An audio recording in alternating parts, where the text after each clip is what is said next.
Star प्रवाह वाहिनीने येत्या 1 April पासून मोठे बदल केले आहेत. वाहिनीने 2 लोकप्रिय मालिकांचे वेळेत बदल केले आहेत. याबद्दल सविस्तर या व्हिडिओमधून जाणून घेऊयात. मालिका विश्वातील लोकप्रिय अभिनेत्री तेजश्री प्रधानने जानेवारी महिन्यात प्रेमाची गोष्ट मालिका सोडली. तेजश्रीच्या एक्झिट नंतर या मालिकेत मुक्ताच्या भूमिकेसाठी अभिनेत्री स्वरदा टिगरेची वर्णी लागली. ही मालिका गेली 1.5 वर्ष रात्री 8 वाजता प्रसारित केली जायची. मात्र तेजश्री प्रधानच्या एक्झिटने प्रेमाची गोष्ट मालिकेच्या TRPला मोठा फटका बसला.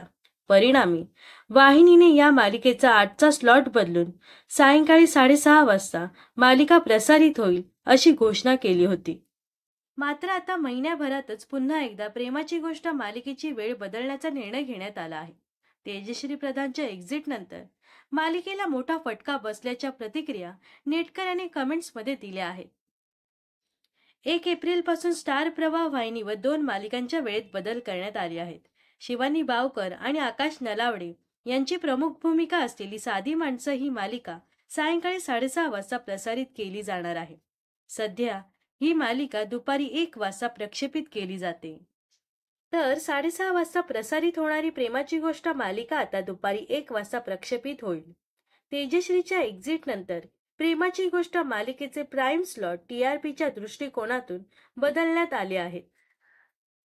याच संदर्भातील अधिकृत माहिती देणारे प्रोमो स्टार प्रवाह वाहिनीने शेअर करण्यात आले आहे. जुन्या मुक्ताला परत आणा, बघा प्राईम टाइम स्लॉट नक्कीच मिळेल. तेजश्री ताई नसल्यापासून ही मालिका आता आवडत नाही. जेव्हापासून मुक्ता बदलली आहे तेव्हापासून ही मालिका आवडत नाहीये. ही मालिका आता बोरिंग होत चालली आहे. जुन्या मुक्ताला पुन्हा आणा, अशा प्रतिक्रिया या पोस्टवर नेटकऱ्यांनी दिल्या आहेत. तर प्रेमाची गोष्ट मालिकेबद्दल तुमचं काय मत आहे हे नक्कीच कमेंट्समध्ये सांगा व अशाच मनोरंजन विश्वातील ताज्या घडामोडी जाणून घेण्यासाठी नक्कीच आपल्या चॅनलला सबस्क्राईब आणि फॉलो करायला विसरू नका.